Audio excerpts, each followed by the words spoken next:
Okay, so welcome everyone to the Neotys Pack Meetup. We are back again after like every Wednesday at 9 p.m. local French time. So today I have, as you can see, I am wearing those unicorn glasses because we are going to. I was hoping to wear them last week, but I didn't find them, so I was yelling after my kids. Hey, where do you put your glasses? But anyway, now I have it, and I can officially wear them. And I am a unicorn performance engineering coming to the future, where obviously I have nothing to do much about just watching the sky, thinking of productions, and maybe playing few games, and then making sure that everything works. It reminds me one of the episodes that we did with Mark, sitting in the islands in the future, being naked, saying that the world is ended and there is no Ah. performance problems anymore. This Wait. is exactly what is happening in today. I can assure you, I have clothes on. Yeah, but under my clothes, I'm fully naked, guys. But anyway, so thanks everyone to be here. First of all, I think it's almost a down under pack meetup because we have more Kiwis than Americans and Europeans and Australians. I didn't say Australian, but I'd like to first welcome all the Kiwis. So we have lots of Kiwis here. So we have first Scott from New Zealand. How are you, Scott? Good morning. A little bit sleepy, but yeah, no, pleased to be here. We have the Barry White from Oakland, just woke up a few minutes ago. This is Stephen Townsend. So, how is life, Barry? Good morning, Henrik. It's good to be here. My Barry White voice. And we also have a Kiwi that tried to behave like an English person. So he tries to wear the crowns and behave like nothing has happened since he moved down from New Zealand. So it's Jan Molino. How are you, Jan? How are you? I'm very good, Henrik. Pleasure to take part again, as always, and great to meet everybody and catch up again. And hi. So I'm sure it'll be another great session today. And otherwise, we have also, speaking of New Zealand, I think Jonathan Wrights has been to New Zealand and working there. So, Jonathan, how are you today? Yeah, really good. I do have my New Zealand citizenship, so I am. Really? Yeah, so I would put myself in that category. Ah, well. Otherwise, I had no idea. so let's continue. So we have Andrea Gallo. I promised to not mention anything about the ragu. I did Thank not. you. So Andrea, good to see you here. Good to see you. Nice to have me back. We have Alexander coming from the dark. Is it like are you referring to the 4th of May, the Star Wars Day, or Alexander? Yeah. Okay. He's in the dark abyss. Exactly. Come to the dark side. We have masks left. Alan, how are you, Alan, today? All good, thanks. Very good. And I'd like to also remind you that it's the first pack meetup where we are welcome back our first pack lady. Without naming her anymore, I would say Ellen Bailey. It's always a pleasure and honor to have you on board. So, Ellen, how are you? I'm great. Thank you very much. Nice to be here. We have Tuan, that is living in the street since 2 weeks, close to the Amsterdam Bridge. So, Tuan, how are you today? Yeah, good. Very good. So, still the same time, same place. Mark, back in the pack meetup. It's just amazing to have you in there. It's good. I'm having sugar-free dark chocolate chips just because it's a pandemic. Why wouldn't you? Yeah, and that's strange, to be honest. Yeah. It's like an unsmoking barbecue. It's right. It's a bit similar. Vasilis, how are you today, Vasilis?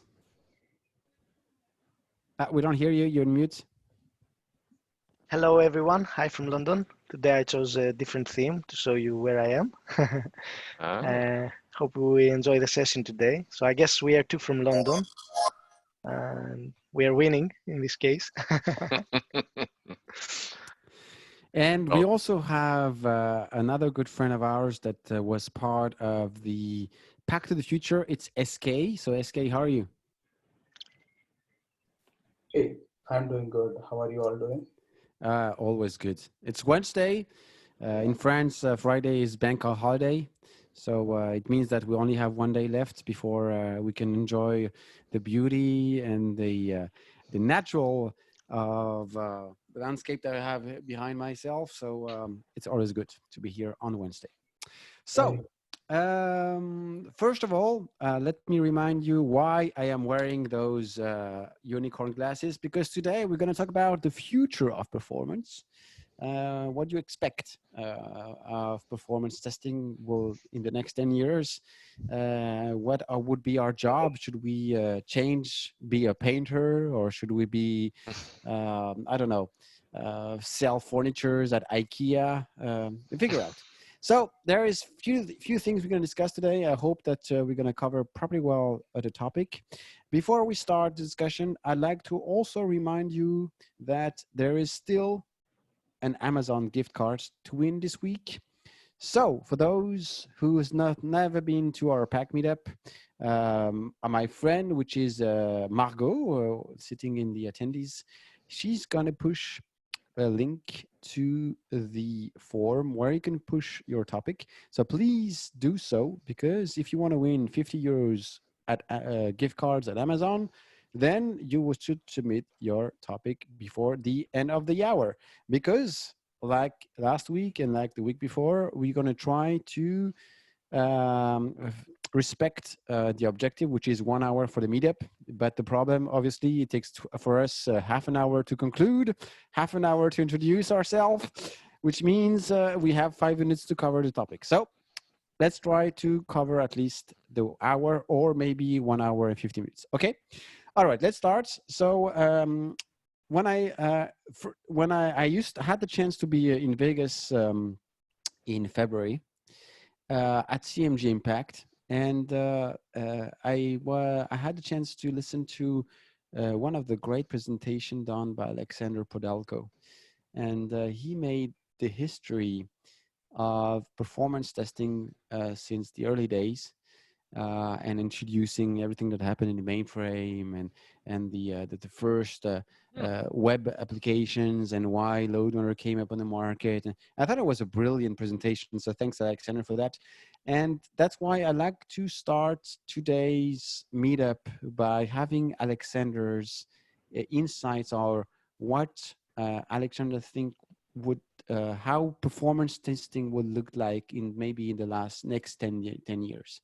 Alexander, what's your insight on that? So if you remember from that presentation, it looks like we still have the same problems as we had 50 years ago.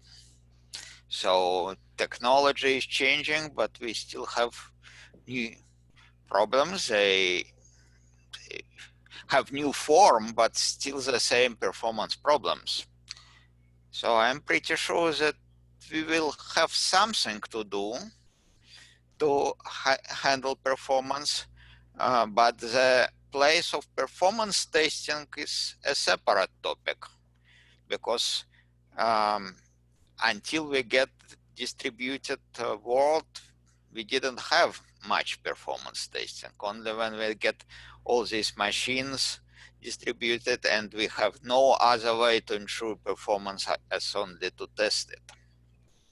Now we get again many more ways to ensure performance. They don't replace performance testing, because if you do something in production, you still and you face that performance problem, it's somewhat late. your customers already face it, some kind of crash. But it is interesting how we get what is the place of performance testing in new world and in as a whole performance engineering picture. I was expecting to have something like self-maintainable or created scripting, self-analysis, self-defect tracking and reporting.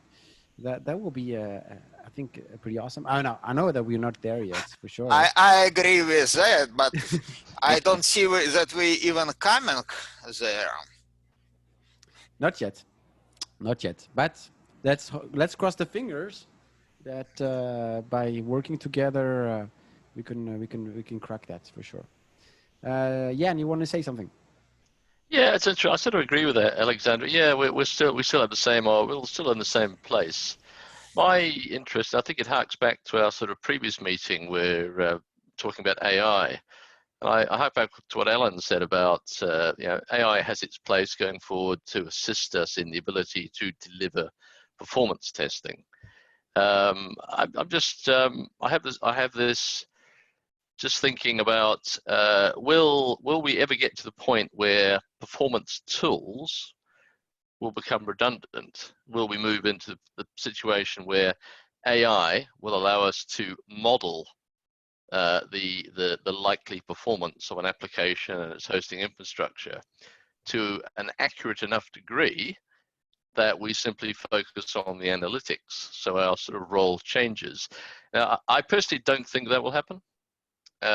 All the modeling tools that I've used historically, they're very network focused because there's fewer parameters with when you're talking about networks, right? So, but when you start adding complex tiers of servers, virtual and otherwise, the number of parameters increases 10, 100-fold. Yeah, it sort of goes back to what Luca was talking about, I think, in the solution where you're tuning JVMs and there are hundreds of parameters, hundreds of possible combinations to give you the best performance. I just sort of it would be nice, but I just don't think it's going to happen, which is good because I think there's always going to be a place for performance automation. But I don't know what everybody else thinks about that. Are we eventually going to move into a highly accurate modeling world where we just go straight into the analytics of a deployed system? Don't know. Throw it open to you, though, everybody else. I think now at least we have almost the data that allow us to do performance modeling automatically. We are way better than we were 10 years ago because most of the things have been monitored, have been tracked. So I think we can. I think having performance modeling now, it's just a matter of building it and having. Then a few years ago, we say, "Oh, it's impossible." So I think that is a way where we can say it's promising and saying, okay, we can have it soon, not tomorrow, not Thursday, but maybe Monday. I don't know. I don't know. I'm not sure. I mean, AI, it's way forward. It's what's happening, but will it ever get to the point where we can simply just create a model and be confident the model is accurate enough to not require actual evidencing performance by running a performance tests? I don't think it's going to happen. But anyway, over to other people. So Scott, you raised your hand a few minutes ago. You want to say something?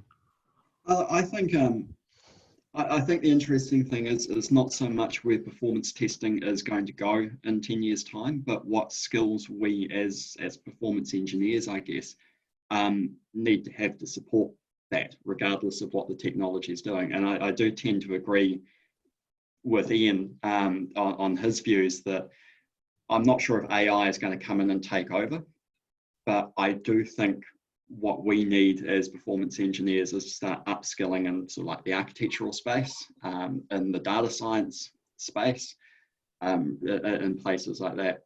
My initial training, I started out my degree as a biochemist, basically, and switched to IT, in my second year.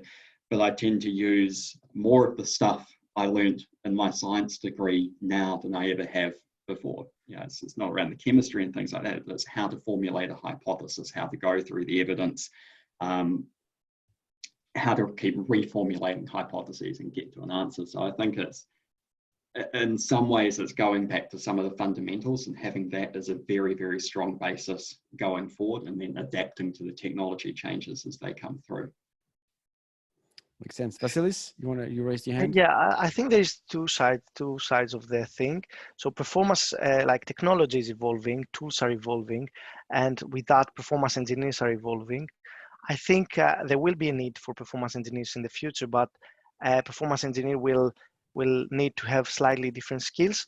And starting from the analysis, performance engineers won't be able, moving to cloud, for example, performance engineers won't be able to have their raw data, which effectively means they will have to use different types of tools to analyze their data, which makes them tool experts instead of what they were doing before. So it slightly changes their role, but they, at the bottom line, they will be doing similar things. And then things like automation of performance, it can happen for many cases. It's already happening now, but it's still evolving. And what happens when things go wrong? Okay, of course, you can see that, let's say, response times of an application are not great after the release, but how many times you have to look through many logs and different layers of the application to find out what is causing it. And yes, the tool will flag up the inefficiency, but it won't show you always what code specific is causing the problem. And it will be, I think, a lot that performance engineering will need to know how to use tools in an advanced level in order to benefit from them. But at the same time, no matter how good are the tools, engineers will still be needed to use those tools and configure them. So I think it's going to move to slightly different than it is today, but it won't be completely different, and there will be a necessity for performance engineers and performance testing tools. So by being back from the future, because I did a Back to the Future a few months back, the guys in the future, they are back in waterfall. They do one release per year. They do the traditional. Everything is a cycle, so it comes back. It's like everything goes back. No, I'm teasing. So Tuan, you want to say something? Yeah. So when we're companies moving to the cloud, and I see for the future that we have more and more performance engineers on a specific product. So, for instance, you have a performance engineer which is specialized in Azure or AWS, so where he knows how to set up a particular application, or he knows what sizing does he need. And I do believe that AI will take over the role for scripting and analysis. Even if you look at the things Akamas is doing, it's pretty advanced. So I do believe that scripting will be something of the past, and will more be shifting that we are solving issues to a specific platform of product, or looking into how to set up this more on the architectural stuff. So I think a switch in skill set is needed. Interesting. Alan, for those who are not aware, I didn't mention, I'm sorry about it, but Alan was the one who whispered that theme to us a few weeks back. So Alan is the master of ceremony. So Alan. Thanks, Henrik. Yes, so I think I wanted to discuss it because I'm kind of interested in looking at the future, but particularly not like the far future, despite the description I was giving, performance testing on the moon and all this kind of thing. It's interesting to predict, like not the immediate future, like 1 or 2 years, because that's kind of boring. Like the answer is always, in 2 years' time, we'll be doing more or less a little bit like today, except a little bit more so. But in 10 years' time, it's more difficult to predict. So that's what I'm interested in. Then the best way maybe is to think about what we were doing 10 years ago and how much it's changed since then. I tend to think maybe we could think of some kind of rules or techniques we can use to predict. I mean, we can see new trends which are just emerging now, emerging trends that in 10 years' time will probably be taking over. Things which are starting to take over now, in 10 years will be completely taken over, right? So, and then there will be new things which come up which start to emerge in 10 years' time. So it's interesting to maybe have a guess about what those are. So it's easier to say the things like, for example, the cloud migration is taking over now, and it might be, it might have completely dominated in 10 years' time. And that would actually affect quite a lot of what we do as performance engineers if almost all of the apps that we're testing are based in the cloud or have some components in the cloud. I actually think that one interesting point might be that the software development itself is starting to change. And as more and more of the kind of basic foundations are built and proven, so software development will be more like putting components of things together, components which are already known and proven, including like the infrastructure, if we think that guys like Amazon and Azure are going to continue to evolve. And so they'll be able to put in platforms in place, infrastructure that is much more proven, and then there will be application layers on top that are largely proven. The job of performance engineering might go much more towards configuration of things rather than the testing of things, and so the configuration and tuning. That will be one of the kind of guesses that I would have of what we might be doing in 10 years' time. But I mean, if you look at what we were testing 10 years ago, were pretty simple architecture with a couple of layers. So even if we had lots of indicators or metrics that we were looking at, we were pretty much understanding everything because it was quite barely simple. And now, I mean, let's look at now modern architecture where there is 100 of nodes, tons of servers. A human brain cannot process that. So I think tools that has the capability to point out us what's the problem helps a lot. And I don't see that being resolved or reduced. I think it's going to be worse and worse and worse. Architecture is going to be more and more complex, more things to deal. And I think if we want to be as effective and provide results in time, having something smart, like similar to the topic that we discussed last week with the AI and machine learning, that will be the only way to resolve that. I have Stephen that raised the hand. In fact, he's from the future because he's a couple of hours ahead of us. And so what do you see from your future, Stephen? How is your present and our future looks like? So I think that the goal of a performance engineer has really always been, it's been about collecting telemetry from production to help everyone, the business and delivery teams, understand their features and how they're performing, what the customer experience is, how it's impacting the business. It just so happened that up until this point, in the distant past, it was primarily about load testing. And now that the ways that we can collect that telemetry are expanding massively. So I think the future of the performance engineer is much, much, much less about testing, although that will never go away, and much, much more about other ways that we can collect that telemetry. And it's not just about how we collect it. I think a bigger part of our job becomes about how do we communicate that in a way which provides actionable information to the business or to our delivery teams, and provide the right information at the right time. I think that's a big part of how our job's changing. And a big part of I think a lot of the change comes down to the DevOps movement and fitting in with that kind of culture, and the testing work that we as performance specialists might have done in the past is being mostly done by delivery teams now. So that changes our role in itself. We become more enablers than deliverers.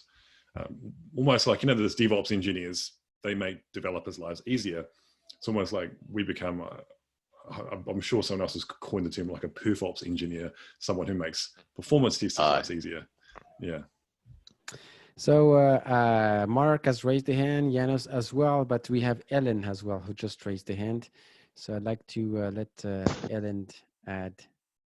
Oh, look at that, insights. ladies pushing to the front. Yeah, so I want to join what I think Scott and Alan said. I think about the direction. I work a lot with large corporations, and I know a lot of you do as well. And I see the direction going a lot towards software components that you've got. I mean, if you just look what's happening with Microsoft Teams, if you look what's happening with Power BI, and IT becomes an organization that provides these functions, provides these components that work very well, and then everyone goes off and develops their own thing. So somehow IT has to make sure that the Power BI is going to work and it's not going to explode anything else. And I guess so the other, I mean, I guess you've got the classic performance testing when you're actually developing an application, but now I think there's so much more about integration, and the performance experts are going to have to understand, you know, how does the infrastructure integrate with the network, integrate with these components. And particularly in manufacturing, where I work a lot with, there's a lot of machine interface as well. There's a lot of engineering system interface, a lot of IoT interface as well. And I think the skill set is going to change. I don't really see, you know, these huge sort of, you know, performance COEs running lots of load tests. You're going to need someone who's an expert, who can advise, who can troubleshoot when there are issues, because it won't be possible to test everything ahead of time, but to come in and get that data from production, to have fast data feedback, to be able to fix issues. Anyway, so there's a lot of different thoughts all in one go, but I think the direction of going towards sort of these components and having people who are skilled in integrating all of these things and understanding all the different components so that it can be optimized, I think that's going to be really key. Awesome. Mark, you just raised the hand. Well, yeah, I think back on the modeling thing just for a little bit. I think right now, if I think about Alex and I first meeting many years ago, and me learning from him and some of the approaches that we did, the ways of thinking about performance, it's all of the modeling and everything was done inside our brains, and then the tools just helped us apply the learnings or the proofs or the, hey, here's the fix that will work. And there were a couple of different modes that I think are happening where, as Stephen pointed out, as we move towards where do I get the telemetry is one way, do a load test and I get some predictive telemetry that's maybe not in production, but it's estimating for production. And now, of course, we're getting actual telemetry from actual products. And so we move from being proactive to being reactive. And I think reactive performance testing in the future, everything's more reactive, right? So if your mode for solving performance problems is to throw hardware at the problem, which we all did for 30, 40, 50 years, we all throw hardware at the problem. Now it's virtual hardware, so we can throw it 10 times faster at a fraction of the cost. But it works because we can react very quickly as long as we can throw hardware virtually in the cloud really quickly. If your mode is to fix code, meaning like I want to roll back or fall forward with a code fix to a performance problem, and I can do that really quickly, great. Like performance engineering in the future will be, I'm in that mode and I can take a reactive posture and keep performance, keep the plate spinning. But the question comes, if you, to the modeling and to the architecture point that Scott hinted to, if your mode is, we like to think before we write code, now you're actually engineering, right? Now the model makes sense, because where I used to know 40 different bottlenecks in .NET and how to fix them, now I have to think about 400 different components, discrete components, and if I integrate them, to Helen's point, putting all those components together and integrate them, what are the capacities and what are the specs of those components in a system, and will the greater transactions work together? So that's where I think, going way back to estimator and predictive modeling, estimation things like out of TeamQuest, the whole old high performance models, if you understand the queuing theory and you understand discrete components and then you combine all that together, if you can do that in your brain mathematically, you can do proactive performance engineering before you write the code or before you integrate and build the system. And then, of course, we'll have the human brain stop doing that. So when we reach wherever the future background was, I think down at Jonathan's. He had these great future landscapes, we're just going to have AI automate that. So now we'll have a central thing that pulls all the specs and all the telemetry from everything that's known about this GPU and that crypto card and that processor and that memory capacity and that component. Or to Helen's point, this is how Teams works versus Slack versus Rocket Chat versus Google. And here's the capacities and specs about those. The AI thing will automatically say, well, you don't need a model. I'm just going to actually adjust the system. You won't even know that I adjusted it behind the scenes because I'm always looking to optimize automatically behind the scenes. And that's why it's really important to learn the queuing theory. I agree. I mean, most of the performance problems are always a queuing problem. Yeah. Everything is behind a queuing problem. Queuing in the CPU, queuing in the disk, queuing in the network, queuing everywhere. Queuing in a supermarket to buy some booze, whatever. So SK, you raised your hand and you didn't have the chance to talk so far. So SK, what do you want to add something on that? Yeah, thank you. So I think the way we will progress before getting into that complete automation of performance, I think the monitoring and the dashboarding and the telemetry systems will play a vital role in that progress, at least from 5 years down the line or 10 years down the line. I think the way this monitoring capabilities are going to progress will play a vital role in the process of complete automation of performance. When I say that, it is not only about collecting the data from the different test metrics or different production systems. It is also about finding that right hotspots or the key performance indicators that can find if there is any alerts or something, which is in place in the current world also. But it is more of a predictive analysis, or if it is more of a machine learning where it can find out some pattern before even it hits that spike or that hotspot, if it can throw an alert. So that is very crucial, is what I feel, before we progress to that point where it is completely automated. When we can say, okay, now the performance is completely automated and we don't have to really spend much on performance automation process. And also the second part is with the increase in the demand for the delivery. Actually, we are already moving with that pattern where we want to go to a shift left, or we wanted to have the performance engineering process started earlier in the life cycle of the software development.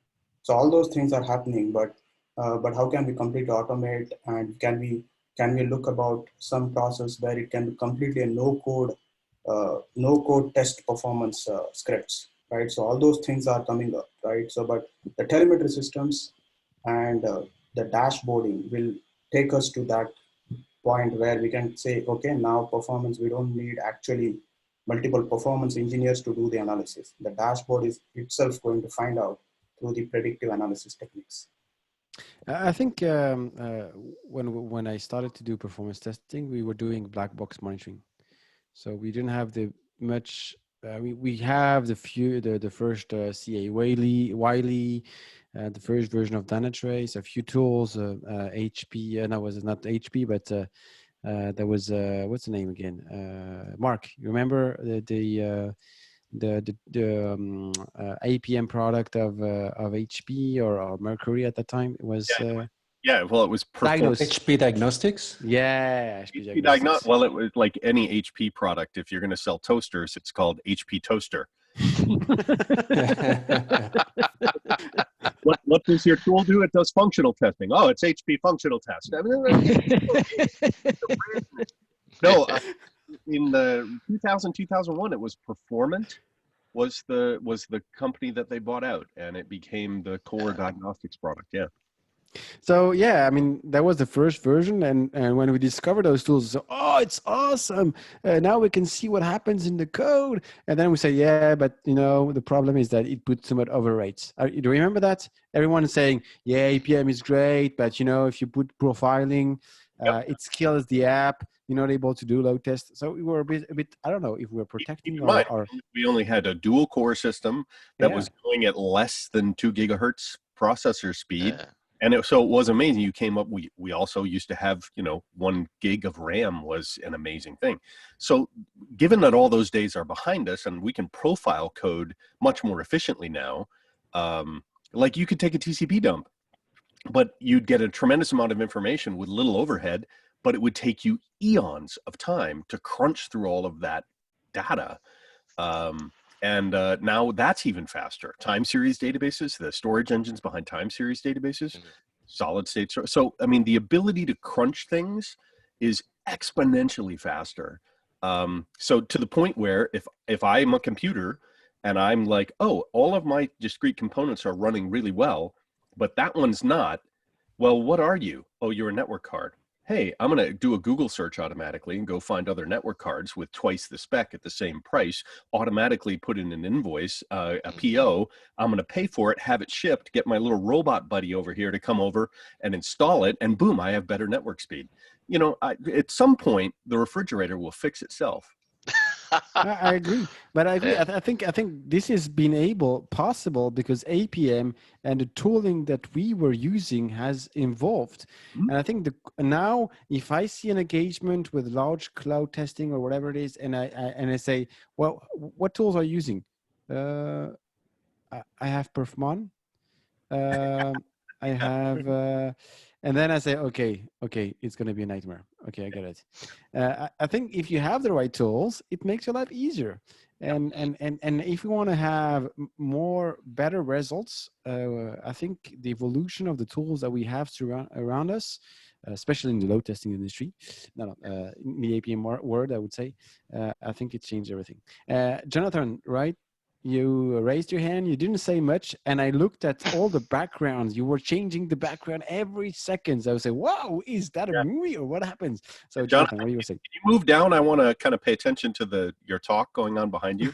Yeah, no, absolutely. So, I think the easy way, this TED talk, which I'm doing in the background at the moment, is talking about cognitive learning. So it's exactly, what we're talking about here. It's, about the shift right approach. At that particular time, when I spoke at this event, we were talking about a bit what like Mark was just mentioning. Back in the day, you started with things like the PAL stuff, so the performance application lifecycle, which we talked about last week, and then things have moved on. When I was doing this, and I was based in Silicon Valley and working with Apple and PayPal and people like that, doing their kind of AI ML kind of platforms, it's a huge amount of data. And at the time I was working at CA, so CA Wiley, we now morphed into their product, and I remember sitting there demonstrating to Diego from Forrester for the quadrant, and I said to him, okay, we've just launched this application in AWS, go off and use it, and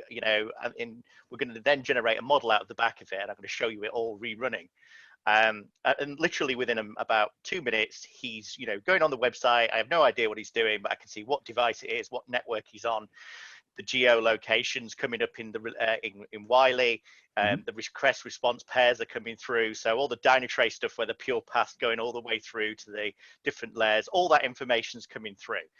We talked about it last week about the fact that there's people out there who can reverse that from your Dynatraces and Splunks, AppD, et cetera, and then turn that into a model straight away. So that's what we do at the moment. And I'm actually just writing a presentation for Perf Guild at the moment around shift right and digital twin.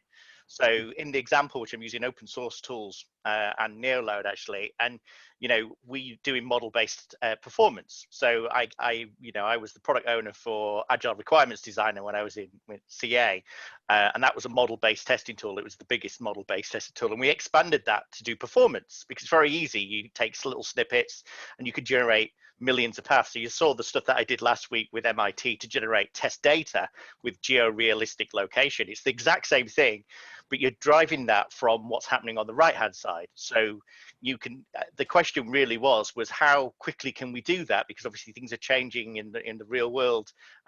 We've just launched the app in Haiti, so we're seeing how people are using it in Haiti. We've got to generate those models on the left-hand side to validate that it can take the performance. The health authorities can take those kind of payloads. We're using those information that's coming from the right-hand side to generate our models on the left. And we were doing that 3 or 4 years ago.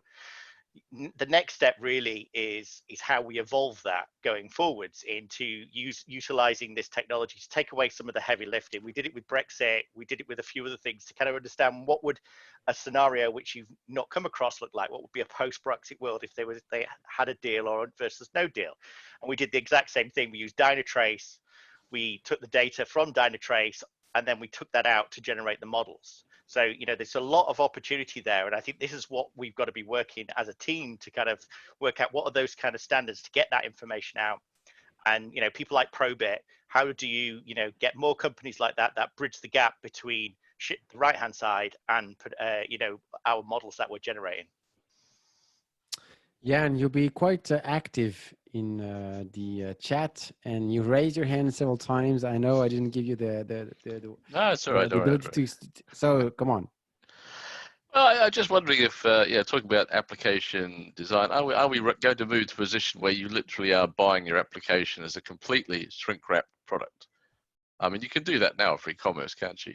There's any number of, like Not Commerce, you've probably seen that. You just buy your e-commerce solution. But yeah, I can see us sort of moving to a place where you just buy something that's pre-optimized. It's written really well. The components, it's made up of, like Minecraft, it's made up of, you know, appropriate selection of plugged in components. They connect really well. They're optimized. There's no need to test them. We know they're just going to work. Are we going to get to that sort of nirvana? It won't apply to every vertical, but for a lot of verticals, I could see that happening, because the technologies that are used to design modern applications, they're sort of crystallizing into a smaller and smaller and smaller set. I mean, I think there's a best way to do things for in a lot of verticals, and I think we're going to get to the point perhaps where what's the point of doing a whole lot of work to try and optimize and tune what we've got? It works really well.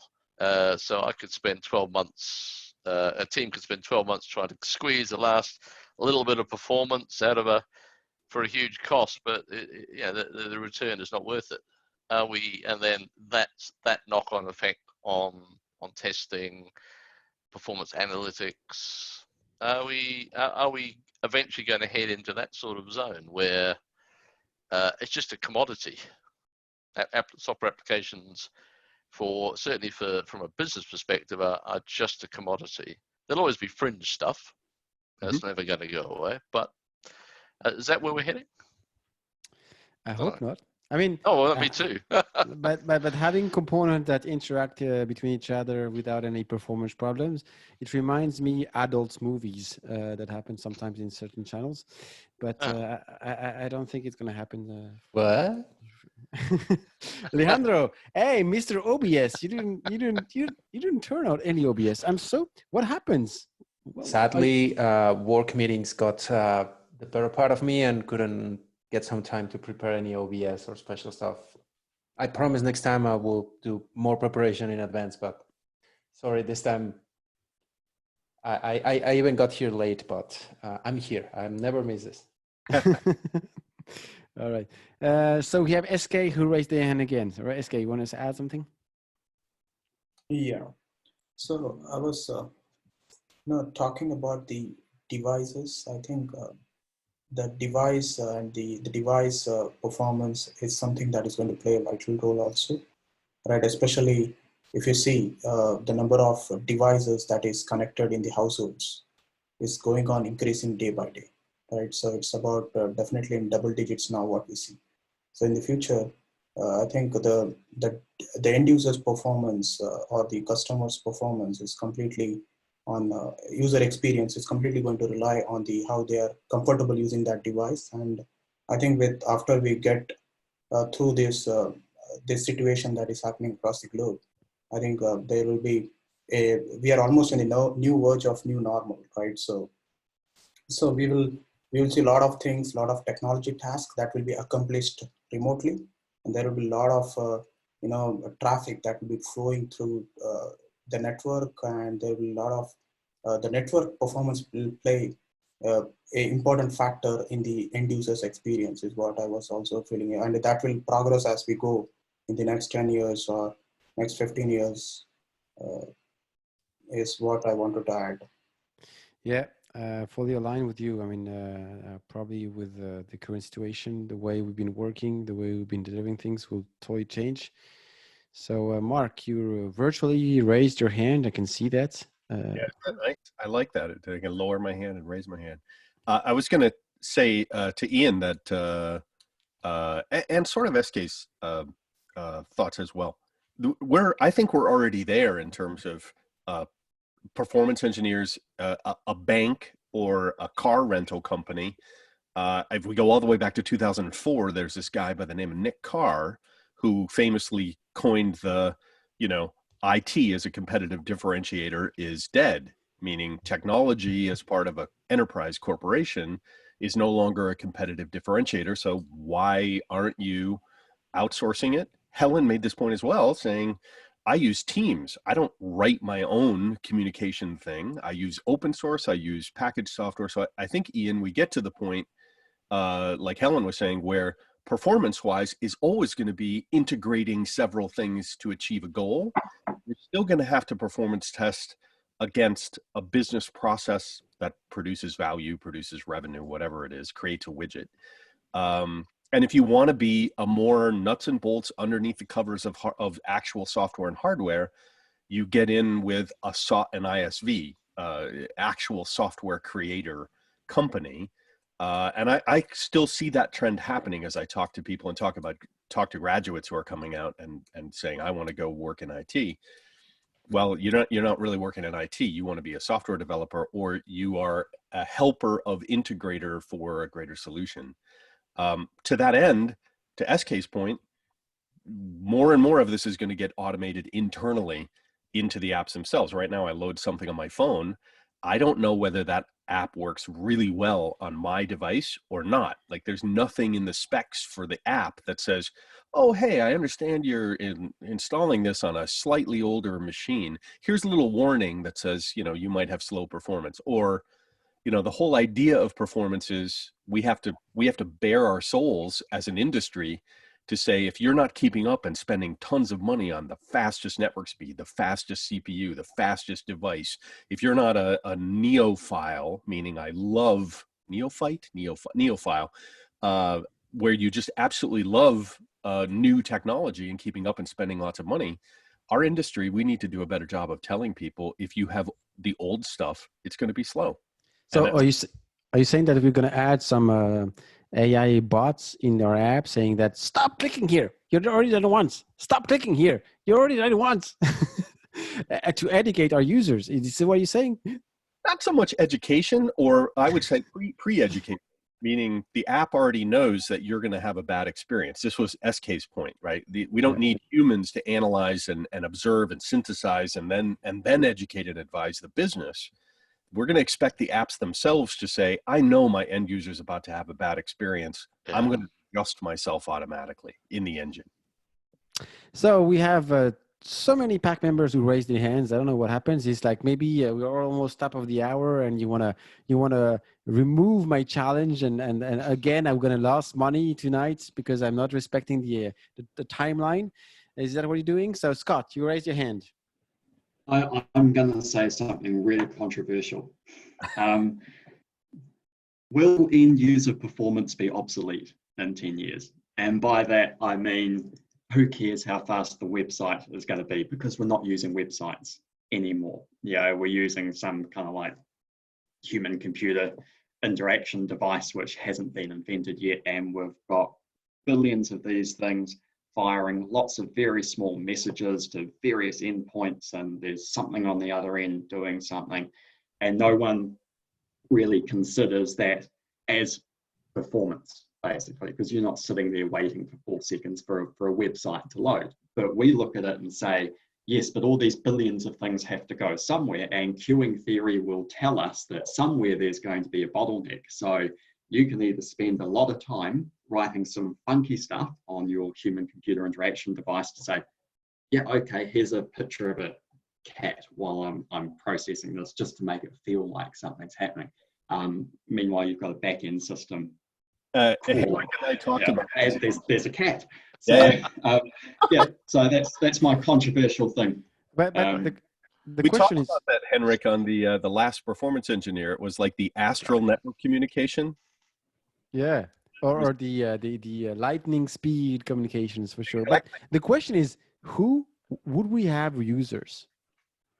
I mean, who are our users? Would be human being users, or would be that something else? It might be. It could be Internet of Things, if there is an Internet of Things in 10 years' time. Inter-device communication, synchronizing whatever it is they might be synchronizing, your pictures of sandwiches or whatever that is. So there could be wetware on one end, there could be a machine on the other end, it could be two machines, it could be two bits of wetware, who knows. And the Vulcans who are going to land. And the Vulcans, yeah. And it's all going to be good. So we have Alan, and after Alan, I'm afraid, guys, that I need to start the conclusion, because I know that we're going to spend half an hour to do the conclusion. So I have to start it now. Otherwise, we're going to spend, again, 2 hours to finish this meetup. So Alan. Okay, yes. So then I will say the point I was going to say, and then I'll do a 15-minute conclusion for you. So I was just going to say, we're talking about components being outsourced and so on. And I thought that actually one thing that could be outsourced would be some performance services, like the web performance optimization could become automated, basically, by which I mean the kind of like the why slow rules, that kind of analysis, so we already have all these things that will scan your site and tell you what's wrong with it. It's just one more step to go the next thing and actually do all the things for you with you know, the compression, minifying, and so on. Wouldn't be too difficult to do. So so that was just a small point, but one thing I'd like to throw in by way of a conclusion is that maybe the one greater trend I also perhaps see or hope I see is that that performance engineering will gradually become more widespread, as I think it has continued to do over the 20 years that I've been involved in it. Like I say, almost every meeting back in the 90s, half the people didn't do any performance testing at all and thought you were crazy for trying to persuade them. And most people now know they have to do it, even if some people in the end decide not to. So I think that maybe performance engineering will start to get taught more in universities, which is a big gap. But since people now are so aware that performance is important, maybe universities and IT courses will take that up. And if that happens, firstly, there's a responsibility on groups of people like us to design those courses and go out and teach them. I know some of us, even on this call, are already doing that. So, but you know, it's few and far between at the moment. As I think Scott Moore had said this week, things are just not being taught out there. Optimistically, I think they will be in the next 10 years. And that also means that there might be a huge wave out there of well-educated developers and performance engineers who are going to work really well together. And maybe in 10 years' time, people will really be walking the walk of all the things that people are talking about today and the kind of leading edge people are doing of the true agile and the true DevOps.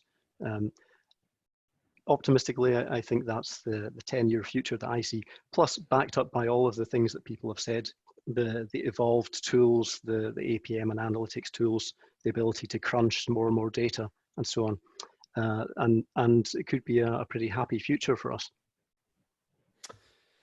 Thanks, Alan, for that. Now we are soon going to start the conclusion. And I know that Alejandro didn't say any much about just the fact that he was busy, and Andrea was very quiet. So I'm probably going to start with Andrea. But before we start the conclusion, I'd like to remind you guys that you have a few minutes left to submit your topic for next week's PAC meetup. Remember, there is a 50 euros Amazon gift cards to win. So if you want to win 50 euros gift cards at Amazon, submit your topic. You have about, let's say, 20 minutes if you are performance. So let's be performance and respect 20 minutes. And I'm going to start the timer right now. Andrea, I try to be faster. I didn't talk a lot because there were a lot of nice contribution, and I didn't want to stop. So my thoughts are two. The first one is that we start with the idea that technology will remain the same. In 10 years, the risk is that I see a lot of possible changes, quantum computing being one. Maybe in 10 years, we're going to be say we have no idea what 10 years after would happen. To reply to Scott's question, will end users still apply? Yes. At the end, we hope to be here and and hope to be the one that and will be the end user for what we create. I believe that there's going to be a shift, of course, because of the scalability, because of the complexity. We cannot think that there will be a human being analyzing, and that is going to be mostly maintained by autonomous system. Akamas in that extension goes in that direction, but there are a lot of work, and even in tests, I don't think we're going to be involved in creating the test. Application will be able to understand automatically how to test themselves and how to auto-remediate.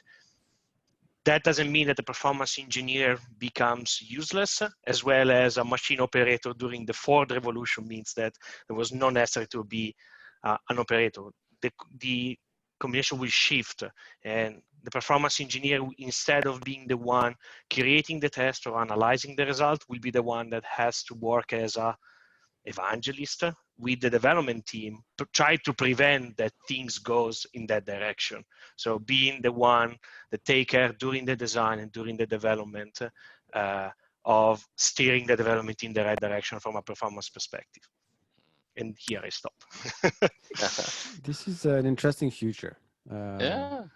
Interesting future from my perspective.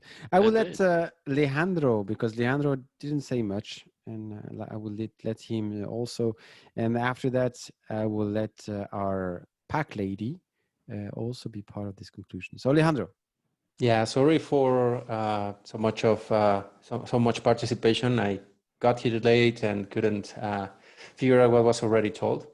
But for what I would recommend and what is coming, the future of performance testing, I would be saying that to beware of, on top of all that has been mentioned, the problems that we already have as performance engineers with technologies, with tools, trying to tackle what is the current state of the practice. There are so many things coming, so many new technologies, HTTP3, new approaches, new like AI, machine learning, things that we were mentioning the last time that we got together.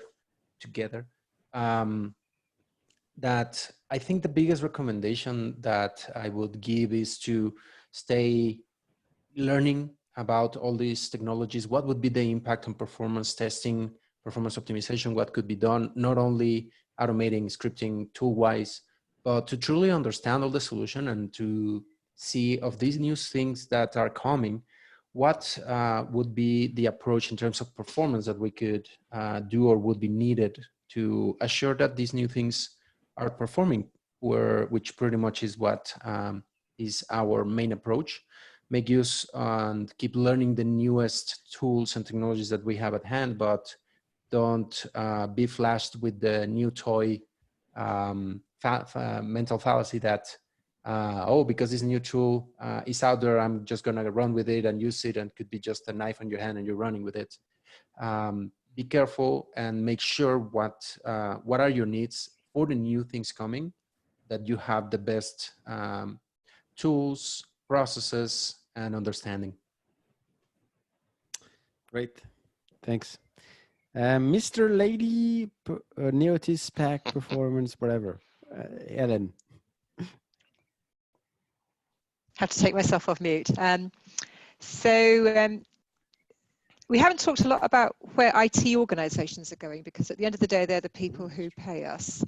And I think if we look at the corporations, I think I see it being split into two worlds. I see there'll be the IT world that belongs in a corporation, and you see more and more that they're trying to pare down the IT organization, make it into a digital transformation or a digital advisor community that works much more closely with the business.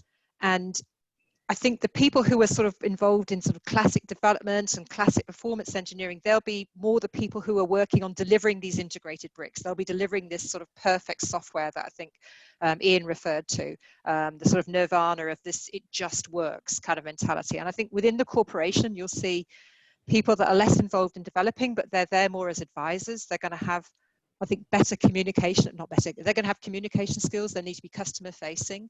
And so I kind of see these two worlds splitting off for performance engineering. I'd like to think also that the way we use applications, the way we use will change. We'll go much more into the subscription model, so that, you know, it's just like electricity. You know, we turn it on. If we've got the iron on and the microwave and everything on at the same time, our bill is just going to be higher.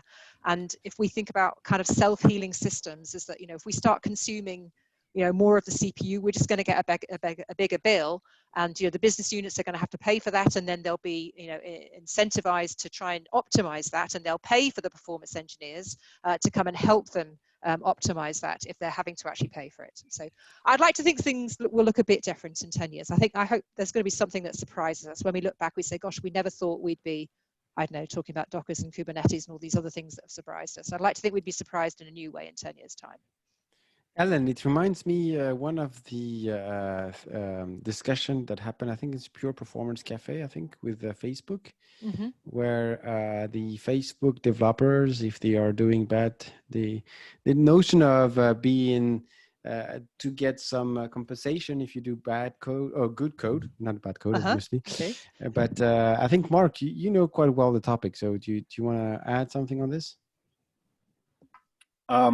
Don't end up in the dunce corner with the dunce cap on at Facebook, because if you push your code out and it falls flat on its face, for a day you have to wear a dunce cap. And the guy's name is Chucker.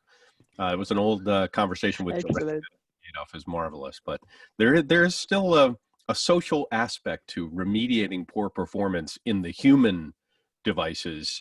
And shame goes quite well, I think. It can be learning for at least higher thinking beings, you know, not so much for dogs or things like that.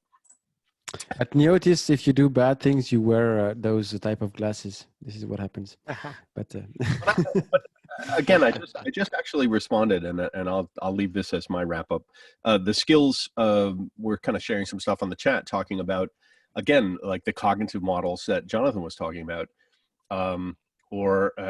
There's cognitive biases is a whole thing we talked about. One of the Whoppers, I think it was a Perf Guild, we went on about that. I think there's a lot to be said for being a performance engineer in the future. Is how does helping your software figure out what are the models you're going to employ to make sure that that software knows how to keep itself running with optimal performance and without human intervention. I think that's still something about the future, and a skill you would learn today would be learning basics of machine learning and AI, decision engines, and learning models, autonomous learning models. And, you know, how we learned about performance over what could take a human being, very fast mind, still takes 15, 20 years to consider yourself some, you know, the performance processes, the tools, all the landscape, everything. A computer can learn that in a matter of minutes, maybe. So I think we're going to be constructing those kinds of models built in behind the platforms we build. And then, to Helen's point, again, IT is still the consumer. They just don't want to consume, you know, the nuts and bolts of people that are building that code. Hey, the code can tune itself, so I just buy it as a service. I still have to put the pieces together, but I don't. I turn it out. So yeah, I agree with that. I'd like to ask Tuan, because Tuan was very quiet. I know that it's quite late in Amsterdam, and there is too much. You're not allowed to be staying in the streets outside like this. So, Tuan, what's your insights or conclusion? Yeah, we heard a lot about machine learning and AI. I think that's the way forward. Scripting, as we know it, will be gone in 10 years, I guess. So, start learning about machine learning, AI, and how to implement these models, because that's the route for performance engineers. And as Helen said, maybe going to subscription models. So being an expert in certain platforms will be very beneficial. So staying away from knowing how to script in a particular tool, but knowing how to build a good application with certain components is for me a performance skill or performance engineer's job in 10 years time. It reminds me, you mentioned AI, machine learning, and last presentation of Stephen in Santorini, he presented a framework that he built, doing everything automatically, doing auto workload policy, auto analysis, opening automated defect, assigning that to developers. Yeah, I was amazed by that. So Stephen, you just pushed a few hours ago that you already made some baby steps on that. So could you share? Yeah, so I know that was a joke, deliberately meant to get a reaction out of the audience, but I have actually been working on a self-service performance test analysis solution. Because we're working with delivery teams, the biggest feedback we got is they know how to run tests, but they don't know what metrics to look at. So now I've set up an application. It has a web app and some APIs, and basically I build custom dashboards and workbooks where they can analyze their results for each team, and all they have to do is feed the results into the machine, and they get given the analysis and the metrics that they care about. It's not going to change the world, but it's a starting point, I think, towards self-service performance testing engineering. But yeah, I mean, I'm still. I'd like to see you on the next physical pack, if we are allowed to do a physical pack, because we don't know what's going to happen. But you know, it's going to be about Pac-Man, somewhere in an island where they play reggae. And I like to see your baby steps and more of what you've been implemented. There's one more thing I wanted to say, which is that make sure you enjoy your work. I think it's so easy as a performance engineer to get trapped into this, just chasing all the delivery work and all the emergencies that come up. But take the time to learn new technologies, and self-improvement ultimately becomes more valuable than the work itself. I agree. We're spending more time in front of our screen than with our family. So if you don't enjoy your work, if you're not passionate, I don't get it. But whatever. So I'd like to ask Scott, what's your conclusion? We will be in 10 years. I guess part of my nirvana, I suppose, is to try and keep up with technology as it comes through. Despite my controversial question, I don't think we're going to become obsolete, but I think the nature of our users might change. The devices that they're connecting to will likely change. But at the end of the day, you still can't beat Little's law. So there's always going to be a bottleneck somewhere, and it's always going to take skill to find. And I'd also like to think that Microsoft just finally gives up on the desktop, and we move towards a glorious Linux-based future. Yeah, and you want to add something? You make your conclusion. Sorry. Yeah, sure. Yeah, I agree, Scott. I think we are at the mercy of what happens with application technology over the next 10 years. What applications get developed in some wonderful new technology comes along, and that becomes the sort of technology of choice. I mean, I think it's amazing that every web application is still using something invented by a couple of guys just to make sharing documents easier. And what every browser is developed to from there, they're all horrible bits of software, but they form the front end of every web application known to man. So maybe something new will come along. I don't think it's going to be Alexa. Well, maybe, who knows? It could be a voice-driven interface or something like that. But again, we're at the mercy of that, I think, and we'll have to continually adapt to justify our existence. I think the shift right will just continue more and more and more. It'll all be about analytics. Whether we'll get to this Minecraft type build an application, who knows? Maybe. I think we'll get closer to it. I think Kubernetes container architecture is the first step on that process, although even that technology is not really that new. It's just something that's sort of been rebranded and but it obviously, as we know, it forms the basis of so much application development now, and it starts to lend itself to that component, nicely optimized container that's a web server. It just works, and if you have an extra load, well, I'll spin up another 100 of them, and maybe that's where we'll head. I don't know, but tooling. Going back to my original comments about modeling, I think modeling will get more powerful. More reliable.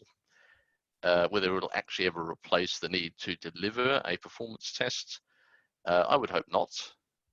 But I think the ability to go from designing a performance test to delivering it will become a very, very much slicker and quicker process. And hopefully the change application technology will drive that. I mean, the number of applications that run now and horrible things like WebSphere and that, I mean, who wrote that? I mean, it works, but it's just a bag of spanners.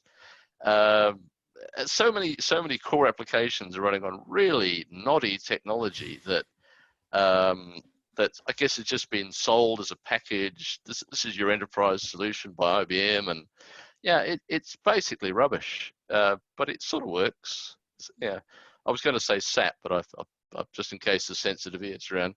But I seriously think a lot of enterprise software, particularly packaged software, is not very good, and which is great for us because we make a lot of living and drive a lot of value by testing it and sort of saying, well, yeah, this is what's wrong. You need to change this, change these parameters, change this config. But and that's going to continue to be around for a long time. But I would hope that application technology will move to something that's more slicker and doesn't have the same challenges. That's my hope anyway.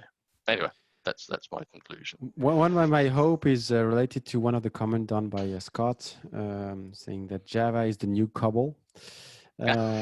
Gosh, are you saying that I am building mainframe at the moment? Gosh, I'm so don't tell that publicly. All right, I'm not building any mainframe. I'm just doing mainframes are awesome. I know, it's super powerful. It's super powerful. Vasilis, you will be quiet since a few minutes, so you need to conclude. Yeah, okay. So in an ideal world, things would happen as many people mentioned in this chat. I would have like a software or a bot throw it in and do the job for me and tell me what I need to fix, tell to the developers, raise Jiras and everything. I don't think this will happen in 10 years time. I don't think we will be alive until then. So for now, I think the next trends will be things that I already mentioned. So performance engineer would turn into quality engineers. And by quality, I mean like someone mentioned advisors, someone else said evangelists in this conversation, but I think that's the role of performance engineers. It will turn to this role, which is already turning to this role for me. So performance engineer will advise and will create a performance culture to the companies. At the same time, a trend is cloud optimization for sure, and cloud migration. What will happen when you move to cloud? What's the impact to your company? Things are slow when moving to cloud from the monolith, and how much will it cost? Because at the beginning, the initial costs seem low, but at the end, with all things being added and instances not being turned off, it's going to be a lot less efficient and more expensive. So performance engineering will be there to keep the efficiency going, because I can throw to something 100 servers and it will mask the performance issues that are, let's say, in a network layer, which is probably the bottleneck, but there won't be anyone to tell them, and the problem will still be there, or the concurrency or the configuration threads problem. So I think we're still going to be there. Also, about something else that was touched, third parties will be, of course, in use more, but then we still have to check the user journey, the end-to-end user journey. Even if we're using a third party, we still need to see how the end user is impacted. And that's why I believe great tools and understanding of the tools we are using will be a massive benefit for performance engineers. Like I think Stephen mentioned about setting up dashboards. There are so many metrics in the microservices world and such a complex infrastructure that makes it impossible sometimes if you don't know what it's been developed. And also, it's about knowing the tools and using them correctly, because they won't do the job for you unless you configure them, even if they are clever. So that's, I hope I didn't tire you because I had to say a lot of things. That's my conclusion, but there is a future. It's just different than it is now. And there is a good future, I think. Just need to enhance our skills as performance engineers. While you were speaking, Scott is making another note here, and it just you want to be it's just going to be feeling depression, saying that optimizing the cloud is similar to optimizing mainframe with MIBs. It's the same thing. It's just about cost. I know that, but yeah, well, we're recycling. We're recycling the technology again. Alexander, yeah, actually, the cloud is just another infrastructure that it's not ours. It doesn't change much. It's just we don't have the same layers of visibility. I know. It depends. In my glasses, cloud is real. This is different.